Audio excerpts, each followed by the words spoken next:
He sat across from the enemy officers, every muscle tense, every thought racing. The questions were simple, almost casual, but each one felt like a trap. He denied everything, forcing a mask of calm, while inside, panic clawed at him with every heartbeat. One wrong word, one flicker of hesitation, and it would all be over. The lieutenant leaned forward, eyes narrowing. "Your accent. Where exactly did you say you were from?" His throat tightened. The room felt smaller. 3 other officers watched him from the corners, hands resting too casually near their sidearms. Outside, through the thin canvas walls of the command tent, he could hear soldiers moving, their boots crunching on frost-hardened ground. If they called for backup, if anyone checked his story too carefully, if they looked at his hands, the hands of someone who'd spent the last 20 minutes scrubbing blood from beneath his fingernails, it would end here.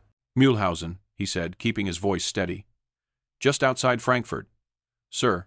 The lieutenant's eyes didn't move from his face. "Mühlhausen. And you've been with the 3rd Company how long?" "6 weeks, sir. Transferred from supply after the Vienna reassignment." A lie. All of it, but delivered with the exhausted monotone of a soldier who'd answered these questions 100 times before. The officer to his left, older, with colonel's insignia and a scar that split his left eyebrow, stepped closer. "Strange.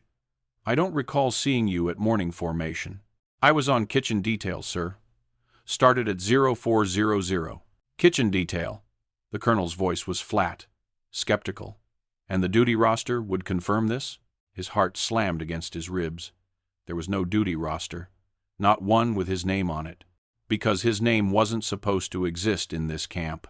Because 6 hours ago, he'd killed the man whose uniform he was wearing, whose identification papers were folded in his breast pocket, whose blood had soaked into the collar before he'd managed to wash it clean in a freezing stream. "Yes, sir. Corporal Werner can verify." Another lie. Corporal Werner was dead. He was wearing Werner's boots. The colonel studied him for what felt like an eternity. Then, slowly, he turned to the lieutenant. "Check with the kitchens, and find Werner. I want confirmation within the hour." The lieutenant nodded and left. The tent flap closed behind him with a sound like a blade sliding home. He was trapped. "You must be wondering why he's in this position. Well, it all started 3 weeks ago. The war had entered its terminal phase, though few on either side wanted to acknowledge it. Along a frozen stretch of the Eastern Front, where the Vistula River carved through Polish farmland now transformed into a killing field, 2 armies faced each other across a landscape stripped bare by artillery in winter. The German 6th Army, or what remained of it after the catastrophic losses at Stalingrad and the subsequent Soviet advances, had dug in along a defensive line that stretched for 30 kilometers through forests of skeletal birch trees and abandoned villages. They called it the Wishniowa Line, named for the small town at its center, a town that no longer existed except as rubble and the burnt-out shells of what had once been homes. Command had become desperate. Not the theatrical desperation of propaganda films, but the quiet, grinding desperation of men who knew they were losing and could do nothing but delay the inevitable. Intelligence reports painted an increasingly grim picture. Soviet forces massing, supply lines strengthening. Preparations for a major offensive that would punch through the German positions and open the road to Berlin. On the Soviet side, the 3rd Shock Army had established forward positions in the ruins of Wishniowa itself, using the rubble as cover for artillery emplacements and command centers. They were well supplied, well fed, and patient. They could afford to be. Time was on their side. The temperature had dropped to -18 Celsius. Snow fell in thin, bitter sheets that cut exposed skin and turned foxholes into tombs if men didn't keep moving. Frostbite claimed more casualties than bullets some days. Soldiers on both sides wrapped their hands in rags, stuffed newspapers inside their uniforms for insulation, and learned to recognize the hollow look in a comrade's eyes that meant hypothermia had begun its work. Into this frozen hell, both armies sent scouts, saboteurs, and intelligence gatherers. Men who could move through no man's land without being seen, who could slip past sentries, who could extract information or eliminate targets and disappear before anyone realized what had happened. The Soviet command structure in Wishniowa operated from a fortified position in what had been the town's flour mill. The building's thick stone walls had withstood the shelling, and its basement provided protection from both artillery and the cold. Inside, General Viktor Antonovich Volkov coordinated the movements of 3 divisions, planned the coming offensive, and made the decisions that would determine whether thousands of men lived or died. Volkov was methodical, cautious, and brutally effective. German intelligence had been tracking him for months, noting his patterns, his habits, his psychological profile. He was the architect of the Soviet strategy in this sector. Remove him, and the offensive might be delayed long enough for German forces to regroup. Remove him, and thousands of German soldiers might survive another month, another week, another day. But Volkov was protected. Elite guards, multiple layers of security, constant movement between positions. Direct assault was impossible. Aerial bombing had been tried and failed, Soviet anti-aircraft positions were too strong, and winter weather grounded planes more days than not. Sniper fire couldn't penetrate the mill's thick walls. Artillery would alert him in time to evacuate, which left only one option: infiltration. The mission brief was simple in concept, nightmarish in execution. A single operator would cross no man's land, penetrate Soviet lines, reach the mill, eliminate Volkov, and extract. The odds of success were calculated at less than 30%. The odds of survival, even lower. 20 men volunteered. All were veterans. All had experience behind enemy lines. All understood they were likely accepting a death sentence. Command chose Grenadier Karl Steiner. Karl Steiner was 24 years old and had been fighting for 3 years. He'd survived the siege of Leningrad, the retreat from Moscow, and the meat grinder of Kursk. He'd earned an Iron Cross for pulling 2 wounded men out of a burning tank under machine gun fire. He could speak passable Russian, learned from his grandmother who'd emigrated from Kiev before the First World War. He was small for a German soldier, barely 170 centimeters, which made him easy to overlook in a crowd. His face had the anonymous quality of 1,000 other young men. Brown hair, gray eyes, features that could have belonged to anyone. Most importantly, he understood fear, not as something to overcome or suppress, but as a tool. Fear kept you alert, kept you cautious, kept you alive when bravado got other men killed. The preparation took 2 weeks. Intelligence officers briefed him on Soviet unit structures, command protocols, daily routines. He memorized the names and faces of 30 Soviet officers who might be present at the mill. He learned the layout of Wishniowa from aerial reconnaissance photos and reports from captured prisoners. He studied Soviet uniforms until he could identify rank and unit insignia in darkness by touch alone. A captured Soviet greatcoat was provided, along with identification papers taken from a dead sergeant. The papers were good, authentic, properly aged, with the right stamps and signatures. But they wouldn't stand up to detailed scrutiny. The photo showed a man who looked vaguely like Steiner if you didn't look too closely. Close enough for a checkpoint guard glancing at papers in poor light. Not close enough to fool anyone who'd known the original sergeant. Weapons training focused on Soviet equipment. He practiced field stripping a Tokarev TT-33 pistol until he could do it blindfolded. He learned the weight and balance of Soviet grenades, the distinctive sound of their rifles, the smell of their tobacco and rations. Details that would help him blend in, that would make him seem like just another Red Army soldier going about his duties. The plan was as simple as desperate circumstances allowed. Cross no man's land during a period of heavy snowfall when visibility was minimal. Avoid German patrols. They were under orders to shoot anyone moving in no man's land. No exceptions. Reach Soviet lines and use the captured identification to talk his way through the first checkpoint. Proceed to Wishniowa and infiltrate the mill using the chaos and confusion of daily military operations as cover. Once inside, observe, learn the routines, identify Volkov's schedule and security patterns. Wait for an opportunity, a moment when Volkov was vulnerable, when guards were distracted, when the assassination could be accomplished without immediate detection. Kill Volkov, preferably in a way that wouldn't immediately trigger an alert. A knife, quiet and close, or a pistol if necessary, trusting speed and surprise to provide a window for escape. Then get out, retrace the route, or find another exit. Cross back to German lines before Soviet forces locked down the area. Before interrogators started asking questions. Before anyone realized what had happened, each step had a dozen ways to fail. But Steiner had learned to think in those terms, not about the mission as a whole, but about the next step, the next minute, the next breath. Focus on what you could control. Accept what you couldn't.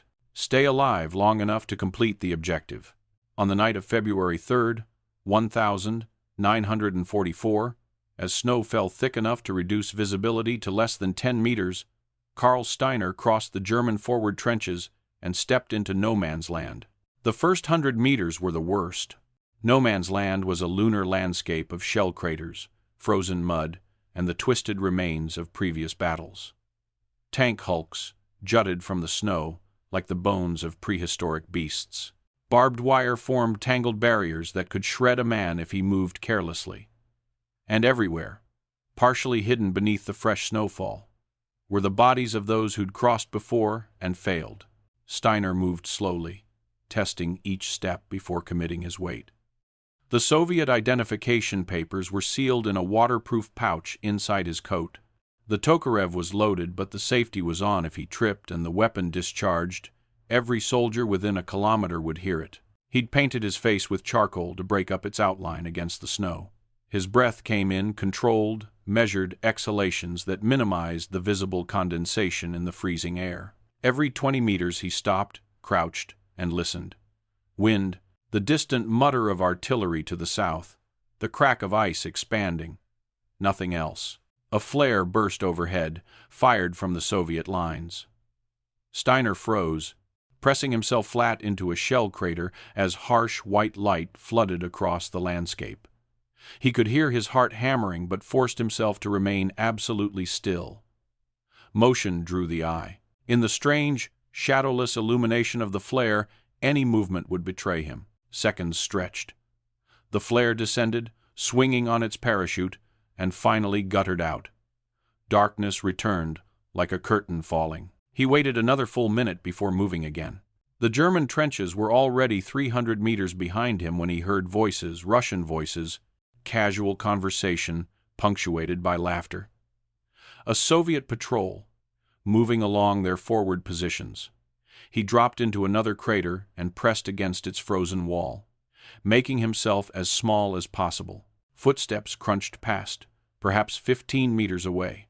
4 men, maybe 5, their forms barely visible through the falling snow. They were talking about a letter from home, about a woman named Katya, about the inadequacy of the tobacco ration. Ordinary soldiers doing an ordinary patrol, unaware that an enemy operative was close enough to hear every word. The voices faded. Steiner counted to 100 before emerging from the crater. By the time he reached the Soviet wire, he'd been crawling for over an hour. His hands were numb despite the gloves. Ice had formed on his eyebrows and in his nostrils. His knees and elbows ached from the constant contact with frozen ground. But he was through the worst of it. The Soviet wire was better maintained than the German positions, a sign of their stronger supply situation. Steiner found a gap, probably created by a previous patrol, and slipped through. Now he was technically behind enemy lines, but he was still in the outermost defensive zone. The real challenge was ahead, the checkpoint where Soviet soldiers would examine his papers and decide whether he was who he claimed to be. He spent 10 minutes arranging his uniform, brushing off snow, making himself look as much as possible like a soldier returning from a routine patrol rather than an infiltrator who'd just crossed no man's land. The Soviet greatcoat was genuine, taken from a dead man 3 weeks ago. It smelled of tobacco and sweat, and the peculiar odor of Soviet rations, a smell he'd learned to recognize during his months on the Eastern Front. The identification papers identified him as Sergeant Dmitry Sokolov of the 3rd Shock Army, 79th Rifle Division. The real Sokolov had been killed in a skirmish 2 months ago, but German intelligence believed the information hadn't been updated in Soviet records yet. It was a gap in the bureaucracy, the kind of administrative oversight that happened in the chaos of war. It would work until someone checked too carefully, which meant it would work for a few days at most. Long enough, if luck was on his side. The checkpoint appeared through the snow, a bunker constructed of logs and sandbags, with a stovepipe jutting from the roof trailing smoke. Light leaked from the firing slits. Steiner could hear voices inside, and smell cooking something with cabbage and potatoes. His stomach clenched with hunger. He'd eaten nothing but a piece of hard bread before crossing, and that had been hours ago. He approached openly, making no attempt to conceal his presence. Concealment would mark him as suspicious. Instead, he walked with the weary trudge of a soldier who'd been on duty too long and wanted nothing more than warmth and food. A sentry emerged from the bunker as Steiner approached. He held a rifle, but not in a threatening posture, just ready. Halt. Identification. Steiner reached inside his coat with deliberate slowness and produced the papers. His Russian was accented, but not unusually so. The Red Army drew soldiers from across the Soviet Union, from dozens of ethnic groups and regions. An accent was normal, expected, even. Sergeant Sokolov. Returning from patrol, the sentry took the papers and examined them by the light of a flashlight. Steiner kept his face neutral, bored even. Inside, every nerve was screaming. If the sentry noticed the photo didn't quite match, if he wondered why Sokolov was patrolling alone, if he asked any questions Steiner couldn't answer convincingly. "You're a long way from your unit, Sergeant. Got separated during the last shelling, took shelter in a crater, waited for it to stop. By then I couldn't find my squad. Been trying to make my way back for the last 2 hours." It was a plausible story. Artillery barrages created chaos, broke up units, forced men to take cover wherever they could find it. The sentry grunted, seemingly satisfied. Then he frowned. "Your unit's billeted in Wishniowa, North Sector. You're heading the wrong direction." Steiner's pulse spiked. A test? Or genuine confusion? He forced a tired laugh. "After 2 hours in that snow, I'm lucky I can tell which way is up. Point me north and I'll get back where I belong." The sentry studied him for another moment, then handed back the papers. "North Road. Follow it 3 kilometers. You'll see the mill command post uses it. Check in with them. They'll direct you to your unit." "Appreciated, comrade." The sentry was already turning back to the bunker, eager to return to its warmth. Steiner walked on, maintaining the same weary pace until he was out of sight. Only then did he allow himself a moment of relief. He was through the first checkpoint. Now came everything else. Wishniowa had been a town of perhaps 3,000 people before the war. Now it was a military garrison, a command center, and a graveyard. What buildings remained standing had been reinforced with sandbags and timber. The streets were rivers of frozen mud churned by vehicle traffic and thousands of boots. Soldiers were everywhere, moving in small groups, hauling supplies, standing guard, conducting the endless maintenance and preparation that filled a soldier's days between battles. Steiner entered the town from the south, following the road the sentry had indicated. He passed a column of trucks being loaded with artillery shells, a field kitchen where soldiers lined up with mess kits, breath steaming in the cold air, a aid station marked with a red cross, where wounded men sat on benches outside waiting for treatment. No one challenged him. He was just another soldier, anonymous in the uniform and the cold. The key was to move with purpose, to look like someone who belonged here, who had somewhere to be. Hesitation drew attention. Aimless wandering drew suspicion. But a man walking with steady purpose was invisible. The mill stood at the town's northern edge, a 3-story stone structure that dominated the surrounding ruins. Soviet engineers had reinforced it with concrete and steel, transforming it into a fortress. Guards stood at every entrance. Machine gun positions covered the approaches. This was the heart of the Soviet operation in this sector, and it looked the part. Steiner didn't approach directly. Instead, he found a ruined building with a partially intact second floor and climbed carefully up a damaged staircase. From there, through a gap in the wall, he could observe the mill without being seen. For the next 3 hours, he watched. Guards changed shift every 2 hours, 6 men replacing 6 men at the main entrance. Other entrances existed on the east and west sides, each guarded but with smaller details. A staff car arrived just after noon, disgorging 3 officers who entered through the main door after showing credentials to the guards. Supply trucks came and went through a rear entrance that led to what must be a loading dock or storage area. Soldiers entered and left in a steady stream, runners carrying messages, staff officers going to meetings, enlisted men on various duties. The mill was the operational center of the Soviet presence here, which meant constant activity, which meant opportunity. But it also meant danger. Every person inside represented a potential threat, someone who might recognize that Steiner didn't belong, who might ask questions he couldn't answer. He needed a reason to be there, a role that would allow him access without drawing scrutiny. Kitchen detail, he thought. The sentry had accepted that explanation without question. Everyone understood kitchen duty. It was universal, unglamorous work that soldiers were constantly being assigned to. More importantly, it would give him access to the interior of the mill, to the spaces where officers ate and met and planned, where General Volkov would eventually appear. As the weak winter sun began its descent toward the horizon, Steiner climbed down from his observation post and made his way toward the rear of the mill. The loading area was busier now, with evening meal preparations underway. He could smell cooking something with meat, a luxury in these conditions. Officers ate better than enlisted men. Another universal truth of military life. 3 soldiers were unloading crates from a truck. Steiner approached, projecting the resigned attitude of someone who'd just been given another unwanted assignment. "They send you from supply?" one of the soldiers asked without looking up. "Reassigned from patrol duty. Orders said to report here for kitchen detail." The soldier finally glanced at him, taking in the uniform, the rank insignia, the general appearance of exhaustion. He shrugged. "Talk to Corporal Petrov. Inside, down the stairs, turn left. He runs the kitchen." "Thanks." It was that easy. No one questioned another soldier showing up for an unpleasant duty. Why would they? People didn't volunteer for kitchen work. They were assigned to it, and they showed up because disobeying orders meant punishment. Inside the mill, the temperature was noticeably warmer. Steiner descended a stone staircase into the basement level, following the sounds and smells of cooking. The kitchen occupied what must have been the mill's grain storage area, a large room with vaulted ceilings and walls lined with shelves now stocked with military rations and supplies.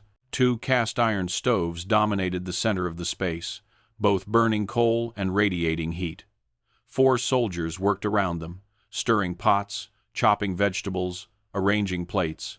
A 5th man older, with corporal's insignia and the harried expression of someone dealing with impossible demands, was consulting a list and swearing quietly. Steiner cleared his throat.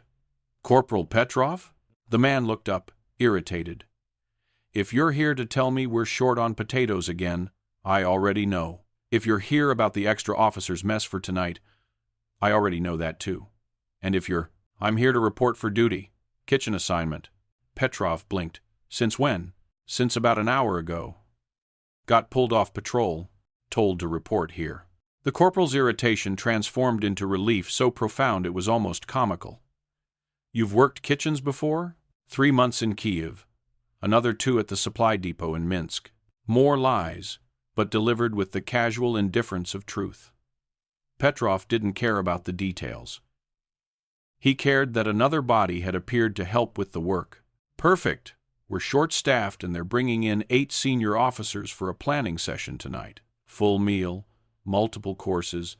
The general wants everything perfect." He gestured at the chaos of the kitchen. "Grab an apron, wash your hands, and help Yuri with the prep work. You know how to properly bone a chicken?" "Yes, Corporal." "Then get started. We serve in 2 hours." And just like that, Karl Steiner was inside. The work was brutally hard, exactly the kind of intensive, mind-numbing labor that left no room for thought or rest. Steiner peeled potatoes until his hands cramped, chopped onions until his eyes burned, hauled heavy pots and pans, and cleaned an endless stream of dishes in water hot enough to scald. Petrov ran the kitchen with the efficiency of a man who'd learned that in military operations, timing was everything. A meal served late could derail an entire evening's schedule. But the work also gave Steiner the perfect opportunity to observe. The officers' mess was located on the 1st floor, in what had been the mill's office area. Steiner and 2 other soldiers were assigned to serve the meal, which meant entering that space, seeing the officers who would be eating, identifying faces. At precisely 1,900 hours, Petrov gave the signal. They carried the first course up the stairs, bowls of soup made from beetroot and cabbage, surprisingly good considering the circumstances. The mess room was warm, lit by oil lamps, and dominated by a long table where 8 men sat. Steiner kept his eyes down as he served, playing the role of an enlisted man who knew his place. But he noted everything. 6 of the 8 officers were field-grade majors and colonels who commanded battalions and regiments. They wore the decorations and insignia of men who'd been fighting on the Eastern Front for years. One had the star of a hero of the Soviet Union. Another was missing his left hand, the sleeve of his uniform pinned neatly at the wrist. But 2 men commanded the room's attention in a way that transcended rank.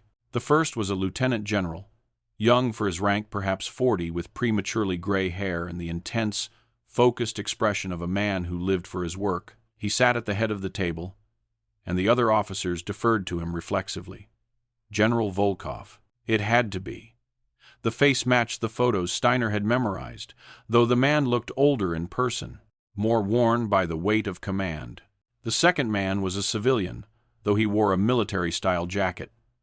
He carried no rank insignia, but something about his bearing suggested authority of a different kind. NKVD, Steiner thought. Political officer or intelligence. Someone who wielded power through fear rather than command structure. As Steiner set down a bowl of soup, he caught fragments of conversation. Advance scheduled for the 18th, weather permitting. 3 days of preliminary bombardment should soften their positions sufficiently. Prisoner interrogations confirm their understrength in the southern sector. Planning discussion for the coming offensive. Critical intelligence, if Steiner had any way to transmit it back to German lines. But that wasn't his mission. His mission was singular and final: eliminate Volkov. Steiner returned to the kitchen, collected the next course, and repeated the process. Each trip to the mess room allowed him to observe more details: the general's position at the table, the bodyguard who stood by the door, weapon holstered but alert, the civilian's habit of leaning forward when he spoke, as if sharing secrets even in this secure setting. During the third course, disaster nearly struck. Steiner was collecting empty plates when one of the colonels looked up at him. "You're new. I don't recognize you." His throat closed. Every instinct screamed to run, to drop the plates and bolt for the exit. Instead, he forced himself to meet the colonel's eyes with the blank, slightly nervous expression of a soldier unused to officer scrutiny. "Kitchen duty, sir." "Reassigned this afternoon." "From where?" 79th Division, sir. "Was on patrol rotation until today." The colonel grunted and returned to his conversation. Steiner finished collecting the plates and walked, not hurried, not panicked, just a steady, normal pace back to the kitchen. His hands were shaking as he set the plates down. Petrov noticed. "First time serving officers?" "Yes, Corporal." "You'll get used to it. They're just men, same as us. They put their boots on 1 foot at a time." Petrov smiled. "Though I wouldn't say that where they can hear you." The meal lasted another hour. By the time the officers departed, Steiner had formed a clear picture of the routines and patterns. Volkov would be in the mill most days, working from a second-floor office. He took his meals in the mess room, usually in the evening. His schedule was predictable, a dangerous habit for a high-value target, but perhaps unavoidable given the demands of his position. As Steiner cleaned the kitchen that night, working alongside soldiers who accepted him as just another anonymous conscript doing his duty, he began planning the assassination. The Tokarev pistol hidden in Steiner's coat was his primary weapon, but it was also a liability. The moment he drew it, the moment he fired, every soldier in the building would hear. Even suppressed, a gunshot would echo through the mill's stone corridors. And in the seconds after that shot, before panic fully set in, someone would identify him as the shooter. He needed something quieter, something that would give him precious seconds before the alarm was raised. He needed a knife. Kitchen knives were plentiful, but they were also tracked. Petrov kept a careful inventory, and a missing knife would be noticed. Steiner needed something that wouldn't be missed, or that could be obtained from outside the kitchen entirely. The opportunity came 3 days later. He'd fallen into the rhythm of kitchen duty, arriving at 0500 each morning to help prepare breakfast, working through the day with a brief rest period in the afternoon, then returning for evening meal preparations. The work was exhausting, but it provided perfect cover. No one questioned a kitchen worker's presence in the mill. No one paid attention to a soldier hauling supplies or cleaning floors. On his third afternoon, while the other kitchen workers napped or played cards during the break period, Steiner volunteered to inventory the supplies in one of the ground floor storage rooms. Petrov, perpetually grateful for initiative, waved him on without question. The storage room was dimly lit, crowded with crates and sacks and the accumulated detritus of military operations. Steiner worked methodically, counting supplies and making notes on a clipboard Petrov had provided, but his real attention was elsewhere. In the corner of the room, half hidden beneath a tarp, he found what he needed: a box of miscellaneous tools and equipment, wire cutters, pliers, and a Soviet Army combat knife, the standard-issue blade with a 6-inch steel blade and a utilitarian grip, the kind of knife every soldier carried, completely unremarkable. This knife had been left here, probably forgotten by some soldier months ago. It was dusty, the blade needed sharpening, but it was functional. Steiner pocketed it and continued his inventory as if nothing had happened. That night, in the makeshift sleeping quarters where off-duty soldiers bunked, he used a whetstone taken from the kitchen to sharpen the blade. The quiet rasp of steel on stone was covered by the snores and rustles of 24 men sleeping in close proximity. By the time he finished, the knife could shave hair from his arm. He had his weapon. Now he needed his opportunity. Days passed with glacial slowness. Each morning Steiner woke wondering if today would be the day, if the opportunity would present itself, if he could complete the mission and begin the nightmarish process of extraction. Each night he lay in his bunk, surrounded by Soviet soldiers who would kill him without hesitation if they knew who he really was, and forced himself to sleep. The strain was immense. Not the physical exhaustion he'd learned to function on minimal sleep and constant labor, but the psychological pressure of maintaining the deception, of never relaxing, of knowing that one mistake would be fatal. He overheard conversations that made his skin crawl. Soviet soldiers casually discussing the destruction of German positions, the deaths of men who might be Steiner's friends. He participated in these conversations when required, forcing himself to nod and agree, to laugh at jokes about Fritz and fascists. Each word felt like poison on his tongue, but he maintained the mask. Dmitry Sokolov, kitchen worker, unremarkable soldier just doing his duty, invisible in plain sight. General Volkov maintained a predictable schedule. He arrived at his office by 0700 each morning, worked until 1300, took a meal in the officers' mess, then returned to his office until evening. His bodyguard accompanied him everywhere except to the latrine. Even high-ranking officers had to attend to certain biological necessities alone. That was the vulnerability. That was the moment. On the evening of February 11th, 8 days after Steiner had infiltrated the mill, the opportunity arrived. The officers' mess was being prepared for a dinner meeting, another planning session, another gathering of senior staff. Steiner was assigned to serve, which meant he'd be in proximity to Volkov. But that wasn't enough. The mess room was always crowded during these events, always guarded. An attack, there would be suicide. But there was a pattern to these evenings that Steiner had observed. Volkov always arrived early, often by 20 or 30 minutes.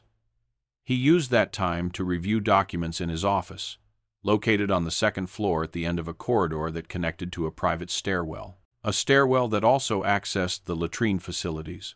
At 1,830 hours, Steiner was in the kitchen preparing serving platters when Petrov called out, "Sokolov, take these documents to the second floor, General's office. Leave them with the clerk outside." It was routine. Documents and messages were constantly being delivered throughout the mill.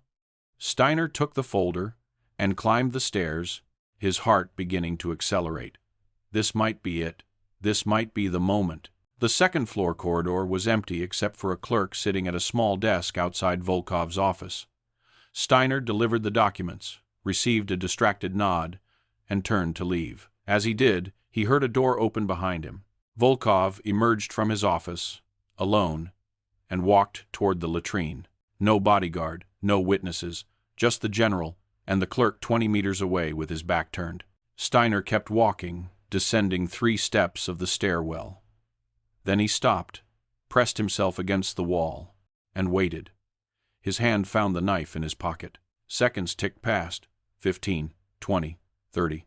The latrine door opened. Footsteps approached. Steiner stepped back into the corridor just as Volkov reached the stairwell entrance. They were alone. The clerk was out of sight around the corner. The corridor was empty. "Excuse me, Comrade General," Steiner said, his voice perfectly level.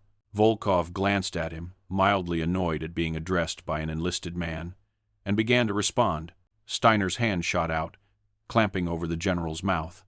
His other hand drove the knife up under the rib cage, angling toward the heart. Volkov's eyes went wide with shock and pain. He tried to struggle, but Steiner held him, using his body weight to pin the taller man against the wall, driving the knife deeper. The general's struggles weakened. Blood spread across his uniform tunic, hot and wet. His eyes locked onto Steiner's face, and in them was recognition not of Steiner specifically, but of what he was: enemy, assassin, the instrument of his death. Volkov's body went limp. Steiner held him for another 10 seconds, making sure, then carefully lowered him to the floor. Blood pooled on the stone, darker than the shadows. Steiner looked down at his hands. They were covered in blood. His uniform cuff was soaked with it. He could smell it, copper and salt, overwhelming in the confined space. He had perhaps 30 seconds before someone came. 30 seconds before the clerk checked on the general, before a soldier turned that corner, before the blood was discovered. He wiped the knife clean on Volkov's uniform, pocketed it, and walked quickly toward the stairs. Not running. Running would draw attention. Just a soldier moving with purpose. Nothing unusual about that. As he descended, he heard a sound behind him. A voice, confused and uncertain. "Comrade General?" Then a pause. Then, "Comrade General, someone help." Steiner was already on the ground floor, walking toward the rear exit, when he heard the shout, "Medic! The general's down. We need a medic." The mill erupted into chaos. Alarms didn't sound immediately. Instead, confusion rippled through the building like a wave.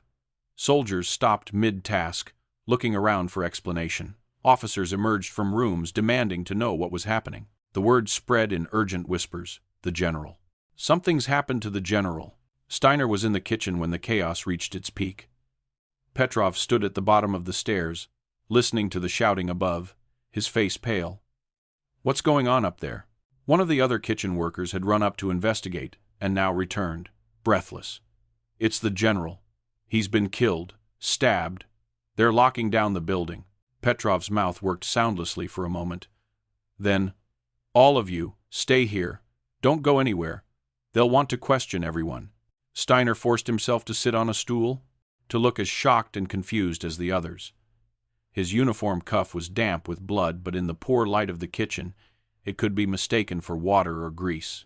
His hands were clean. He'd washed them immediately in one of the kitchen sinks, using the constant activity around the stoves as cover. But his heart was hammering and his mind was racing through contingencies. The mill would be searched. Everyone would be questioned. His papers would be examined more carefully now, and they wouldn't hold up to detailed scrutiny. The clock was ticking. Upstairs, boots thundered through corridors. Commands were shouted.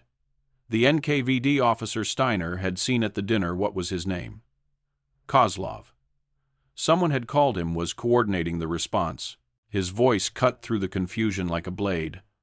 "Lock every exit. No one enters or leaves. Get me a roster of everyone in this building. Everyone." The colonel with the missing hand appeared at the top of the kitchen stairs. "All personnel report to your immediate superior. Now." The kitchen workers assembled in front of Petrov, who looked like a man who'd just realized he was in over his head. The colonel descended, accompanied by 2 armed soldiers. "How many in your detail, Corporal?" "6, sir, including myself. Names and unit assignments." Petrov rattled them off from memory. When he reached Steiner, Sergeant Sokolov, Dmitri, 79th Division, reassigned to kitchen duty 8 days ago. The colonel's eyes fixed on Steiner. 79th Division. Which regiment?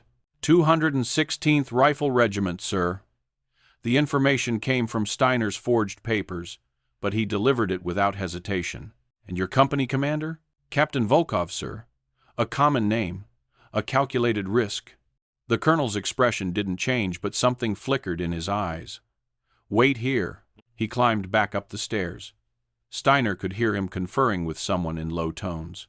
Then footsteps descending again, multiple sets. The NKVD officer, Kozlov, entered the kitchen. He was flanked by 2 guards with submachine guns. His gaze swept across the assembled kitchen workers with the cold precision of a man trained to identify lies and weakness. All of you will be questioned, one at a time, separately. He pointed at random. You, come with me. It wasn't Steiner, not yet.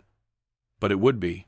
And when it was, when they asked him questions for which the answers in his forged papers wouldn't suffice, when they checked his story against unit records, when they looked too closely at his face and compared it to the photo in his identification, he had to leave.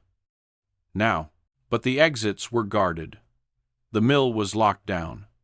And outside those walls, the entire Soviet garrison would soon be searching for whoever had killed their general. 2 hours passed with agonizing slowness. The kitchen workers sat in silence, listening to the sounds of the investigation above.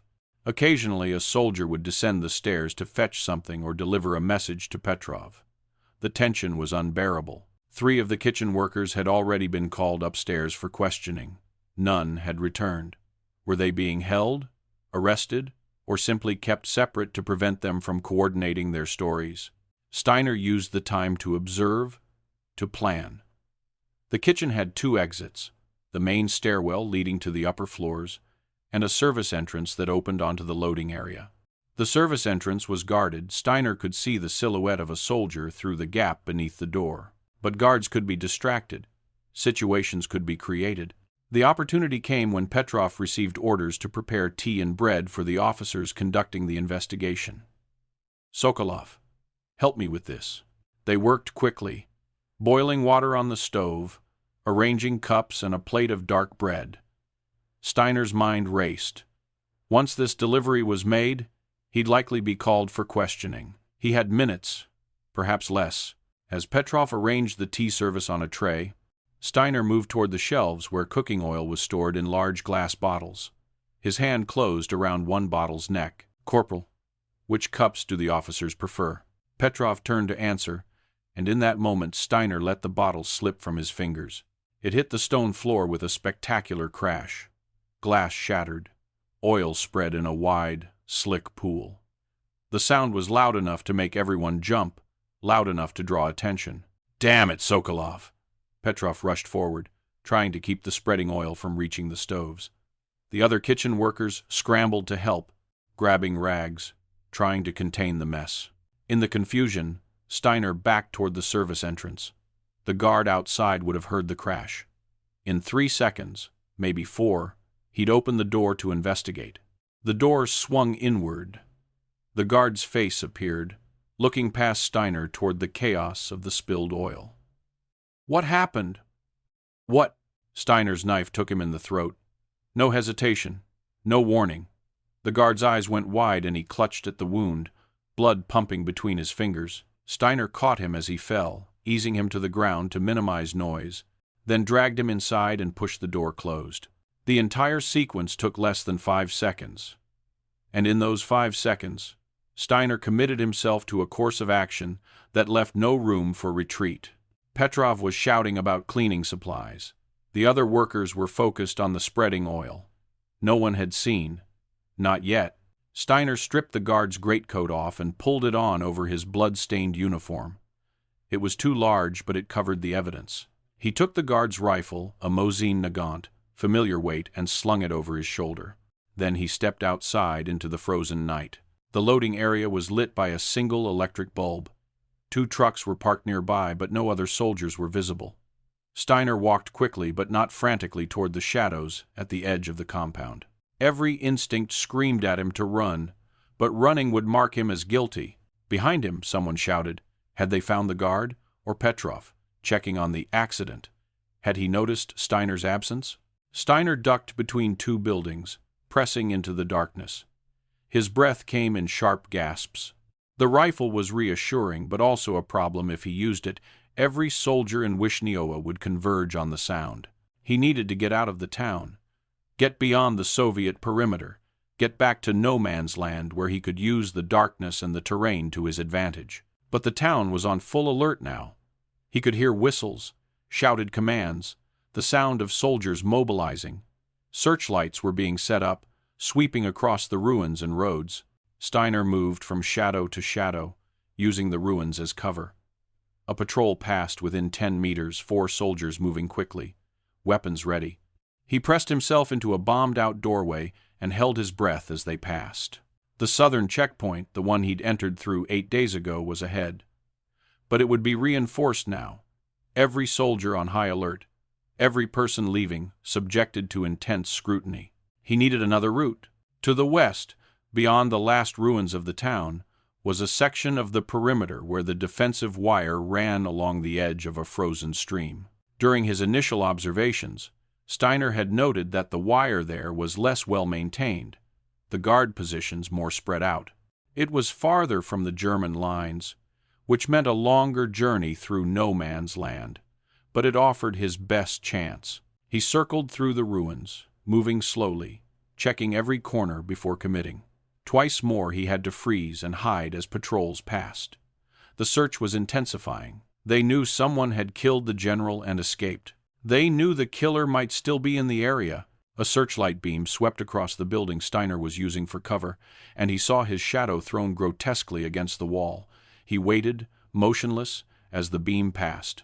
An hour after leaving the mill, Steiner reached the western perimeter. The wire was ahead, barely visible in the darkness. Beyond it, the empty expanse of no man's land. And beyond that, if he could survive the crossing, the German lines. 2 guards were visible, spaced perhaps 50 meters apart. They were alert, scanning the darkness, but they were watching outward, watching for attackers approaching the perimeter, not for someone trying to leave. Steiner waited until one guard's attention was focused away, then crawled forward. The frozen ground was hard as concrete, but at least it didn't crunch like snow. He reached the wire and used the knife to carefully cut a gap, working slowly to minimize the sound of metal on metal. A voice called out in Russian, "Sector 7, report." One of the guards responded, "Sector 7, all clear." Steiner squeezed through the wire, feeling it scrape against the stolen greatcoat. Then he was beyond it, crawling into no man's land, leaving the Soviet perimeter behind. Behind him, the search continued. Flashlights swept through the ruins. Engines started as trucks were mobilized to search the surrounding area. But Steiner was already swallowed by the darkness and the cold, crawling through the same shell craters and barbed wire he'd navigated 9 days ago, moving toward his own lines, toward home, if he could reach it. The journey back was worse than the initial infiltration. Then, he'd been fresh, focused, driven by purpose. Now he was exhausted, operating on adrenaline and will alone. His hands and feet were numb. His entire body ached from the constant crawling. And behind him, the Soviet forces were organizing a manhunt. He could hear vehicles moving along the roads, sweeping searchlights across no man's land. A motorcycle with a sidecar roared past, perhaps 200 meters to his north, close enough that he could see the exhaust vapor in the freezing air. They were searching the roads, the obvious routes, which meant staying in the open ground, as miserable as it was, offered his best chance. Steiner crawled, meter by meter, crater to crater. His elbows and knees were raw beneath his clothing. The rifle dragged across the ground, accumulating mud and ice. Several times he had to stop and warm his hands inside his coat before he could continue without feeling in his fingers. He couldn't grip properly, couldn't control his movements. A flare burst overhead.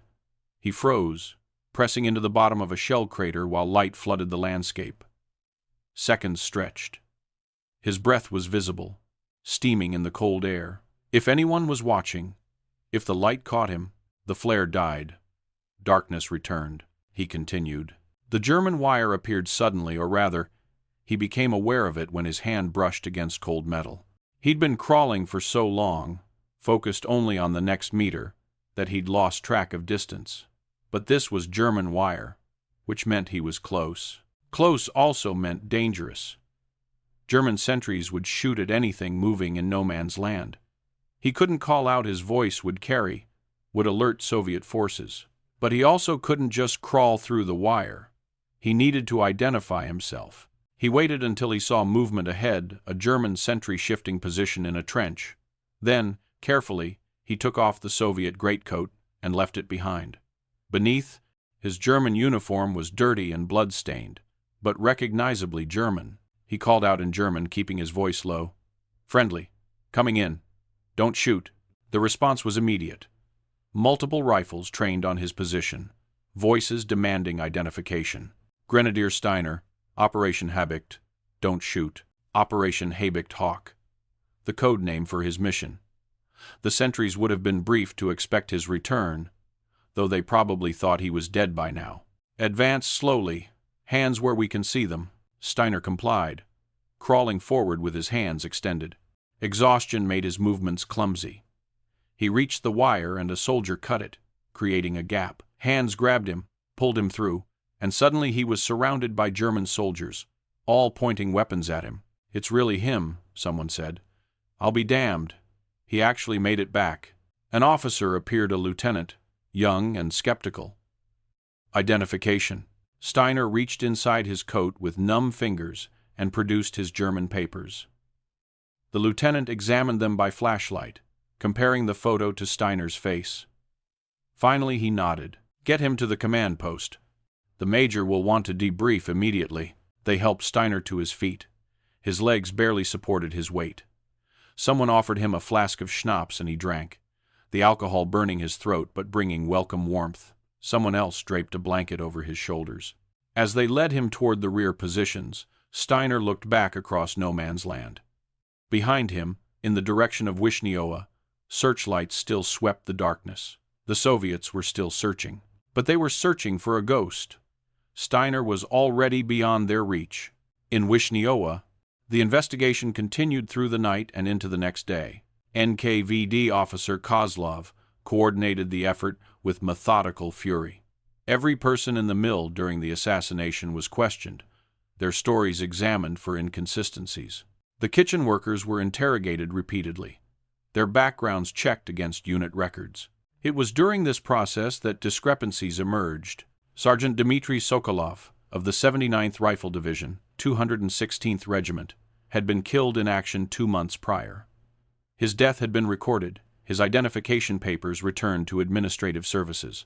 Yet someone carrying those papers had been working in the mill's kitchen for over a week. The guard at the service entrance, found with his throat cut, showed defensive wounds, suggesting a trained attacker. The knife used to kill General Volkov was standard Soviet Army issue, but forensic examination revealed it had been recently sharpened. Someone had prepared it specifically as a weapon. Corporal Petrov, questioned for the 4th time, finally remembered something. Sokolov had arrived the day after a heavy snowfall. He'd claimed to have been separated from his unit during shelling, but there had been no shelling that day. At the time, Petrov had dismissed the inconsistency. Soldiers were always confused about timing and details. But now, the checkpoint guards were interviewed. The sentry who'd let Sokolov pass the first night remembered him vaguely, nothing unusual, just another soldier returning from patrol. But when they checked, no patrol had been scheduled for that sector that night. Piece by piece, the truth assembled itself. By the morning of February 13th, Kozlov had the full picture. The man calling himself Sokolov had infiltrated Soviet lines, assumed a dead soldier's identity, spent over a week inside the mill gathering intelligence and waiting for an opportunity, assassinated General Volkov, and escaped during the resulting chaos. A German operative, it had to be. The level of planning, the quality of the forged papers, the tactical skill required, this was a professional operation. Kozlov stood in Volkov's office, now a crime scene, and tried to visualize what had happened. The assassin had come up from the kitchen, encountered Volkov in the corridor, and killed him with a knife. Quick, quiet, efficient. Then escaped through the service entrance, killing a guard on the way out. And by the time they'd realized what happened, he was gone. Kozlov lit a cigarette with shaking hands. He'd failed. He'd been in the same building as an enemy operative for over a week, and never suspected. The general was dead. The offensive would be delayed while a new commander was appointed and briefed. Soviet soldiers would die because of this failure. His failure. He walked to the window and looked out across Wishniowa. Beyond the ruins, beyond the perimeter, no man's land stretched into the distance. Somewhere out there, the assassin had crossed back to German lines. The search had found nothing, no body, no trail, no evidence. He'd simply vanished. Kozlov crushed the cigarette beneath his boot. Get me the commander of the forward positions. I want every unit between here and the German lines doubled. If that bastard tries this again, I want him caught. But even as he gave the order, he knew it was futile. The assassin was long gone. And Volkov, General Viktor Antonovich Volkov, brilliant tactician, dedicated soldier, was dead. All because someone in a kitchen uniform had been patient enough, skilled enough, and ruthless enough to wait for the perfect moment. Karl Steiner spent 3 days in the hospital recovering from exposure and exhaustion. Frostbite had taken 2 toes on his left foot and the tip of his right index finger. The doctors said he was lucky it could have been much worse. On the 4th day, he was debriefed by intelligence officers who recorded every detail of his mission. They wanted to know about Soviet positions, unit strengths, defensive preparations, but mostly they wanted to know about Volkov's assassination. Steiner described it clinically, without emotion. The opportunity that had presented itself, the execution, the escape. The officers took notes and nodded approvingly. The Soviet offensive has been delayed by at least 2 weeks, one major told him. Perhaps longer. Their command structure is in chaos. Volkov's replacement won't have his institutional knowledge or his tactical brilliance. You may have saved hundreds of German lives, Steiner, perhaps thousands. Steiner nodded but felt nothing. Pride? Satisfaction? Those emotions seemed distant, belonging to someone else. That night, alone in the hospital ward, he stared at the ceiling and replayed the moment of Volkov's death. The look in the general's eyes as the knife went in, the weight of the man's body as Steiner lowered him to the floor. The spreading pool of blood. He'd killed before plenty of times in 3 years of war. But always in combat, always in the chaos of battle where death was abstract, impersonal. This had been different. This had been intimate. He'd looked into Volkov's eyes and watched the life leave them. The general had been a man, a soldier doing his duty, same as Steiner. He'd probably had a family, friends, dreams beyond this war. And Steiner had ended all of that with 6 inches of steel. Was it worth it? Had those extra weeks truly saved lives? Or would they just prolong the inevitable? The war was lost. Anyone who looked at the strategic situation honestly could see that. Germany was being pushed back on all fronts. It was only a matter of time. But soldiers didn't make those decisions. Soldiers followed orders. Soldiers did their duty and tried not to think about whether any of it meant anything. 2 weeks later, Steiner was awarded the Knight's Cross for his actions. The ceremony was brief.